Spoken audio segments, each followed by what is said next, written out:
اس وقت ٹائم ہو رہا ہے 4 بج رہے ہیں. 26 گھنٹے ہو گئے ہیں ڈرائیو کرتے ہوئے نان اسٹاپ بغیر سلپ کے. اور اس وقت بس یہ کے پی کے ختم ہونے والے کراس کرنے والے ہیں. گلگت جو کہ بلوچستان شروع ہو جائے گا. اور میرے پیچھے یہ کلاش کے پہاڑ ہیں.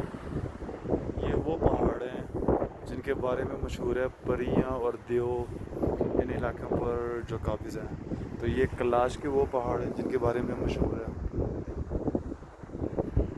یہ کیا کہتے ہیں سنگلاخ چٹان پہاڑ. کوئی آبادی نہیں کوئی کچھ نہیں, جن کے بارے میں کہا جاتا ہے کہ یہاں پہ دیو اور جنوں کا اور پریوں کا قبضہ ہے. تو آپ بھی دیکھیں.